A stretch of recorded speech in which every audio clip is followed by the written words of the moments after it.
It's no secret that I drink. My friends will make jokes like, "Your idea of a balanced diet is a beer in both hands." And I'll laugh with them. I don't miss their pitying smirks. When I'm out to have a good time. And when I'm in, well, either way, it feels like I'm only smiling once I've knocked back a few. And I've developed this weird habit when I'm drinking alone, where I like to watch myself in the mirror as I get drunk. I start off by seeing this drab, aging, overweight slob, and then I'll make a game out of drinking until he looks happy. I'll grin and make faces and watch myself laugh and wonder why I can't be like this all the time. I get still a few hours from reality until my girlfriend gets home from work and we start to bicker. And then everything that didn't exist a moment before is suddenly there again. The second she walks in the door and sees that I've been drinking, the smile disappears from the mirror. Usually we'll have a discussion, although she's the only one talking, so I tend to think of it as a lecture instead. Sometimes she'll give up and let it go. But then there's cases like the other night where she works herself into some kind of a wild frenzy. And I guess I'd forgotten to pick her up. I knew it was my fault, and I apologized. But it didn't matter. Nothing I said got through to her anymore. It was like she couldn't even hear me. And she just kept getting louder and louder until all the words morphed into one long, angry blast, not ceasing until the door slammed behind her on her way out. And then it was just me and the mirror. So I took another drink and watched it smile again. A big sloppy smile too, as wide as I'd ever seen, stretching my face into a character of itself. It would have been heartwarming to see if I really had been smiling. I turned my head slowly from side to side, watching the mirror from my peripheral vision. The man in the mirror turned too, watching my movements exactly, giving me full view to all of its leering teeth. And meanwhile, I felt my own closed mouth with my hand, just to be sure. The mirror was smiling, but I wasn't. That unnerved the hell out of me. It was a real wake-up call. I emptied the rest of my bottle down the sink and went to lie down for a while. The weird thing was that I didn't even feel that drunk. I was walking straight, thinking clearly so far as I can tell. I was barely even buzzed.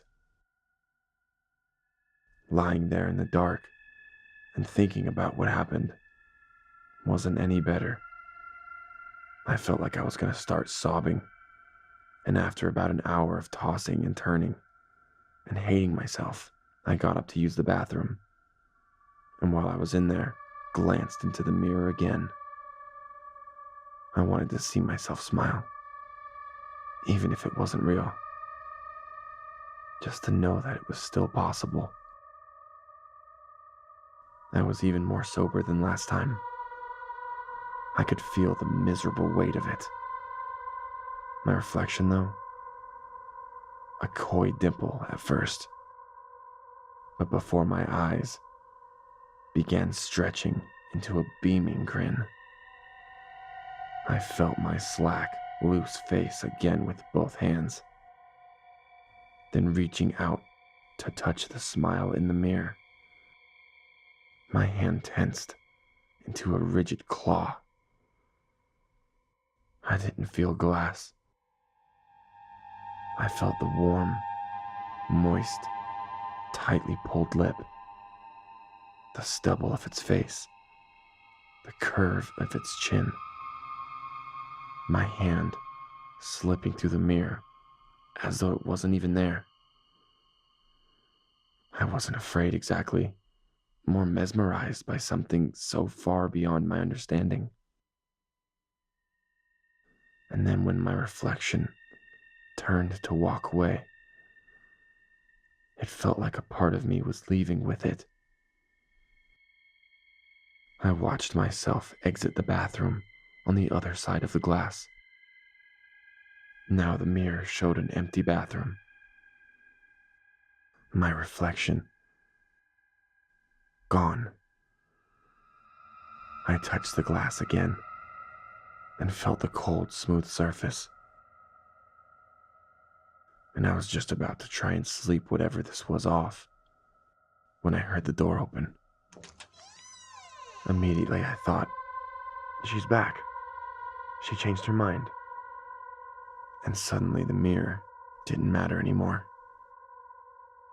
I raced through my apartment faster than a kid on Christmas morning and stumbled to a halt when I reached the living room and found it empty. The door was locked. No one had entered. Yet, I heard her voice. Look, I know I said I wasn't coming back, but... Her voice was coming from behind me, sounding muffled almost, as though she was speaking underwater. I raced back to the bathroom, the mirror still empty of my reflection. I was beginning to think it was another hallucination once I heard, I'm so sorry. I'm gonna be a new man from now on. I promise. it was my own voice, coming from inside the mirror. It was muffled too, seemingly a long way off.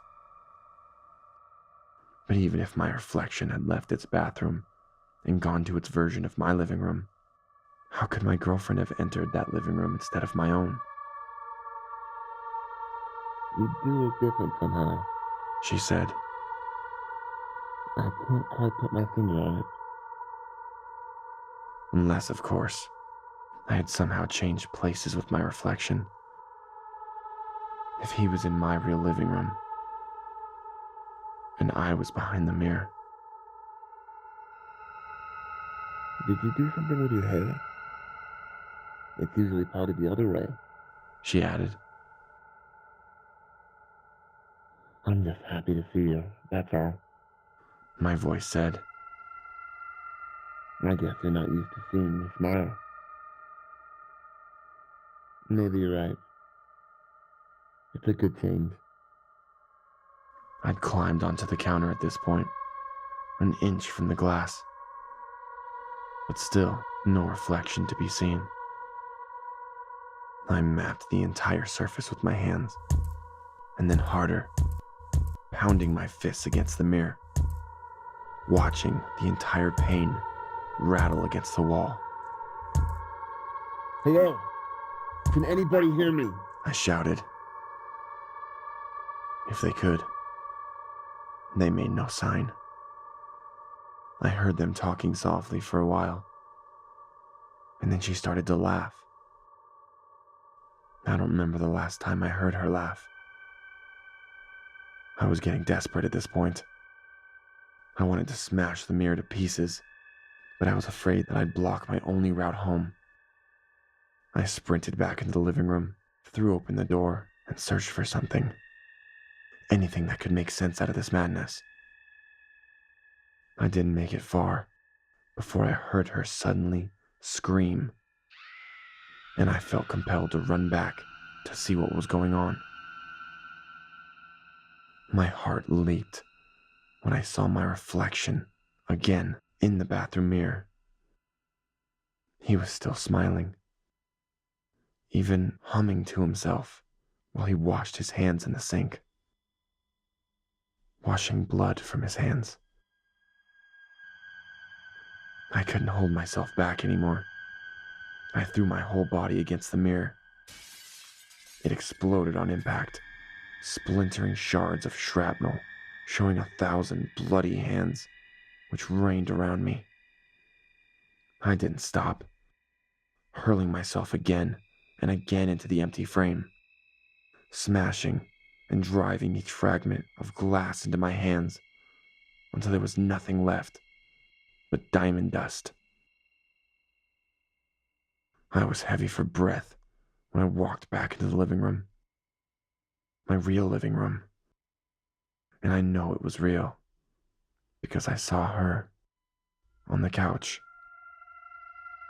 her throat and mouth cleanly slit from one end to the other, smiling wider than she ever had the entire time she was with me. I took my keys and my wallet, and I ran, leaving everything behind for good. The police caught up to me about a week later. They interviewed me and took prints, but apparently the ones on the knife didn't match mine. They were completely backwards, in fact. I haven't had a drink since that day, but God knows I've wanted to. I guess I'm just too afraid to look in a mirror. Too afraid that one day I'm going to look in a mirror and see myself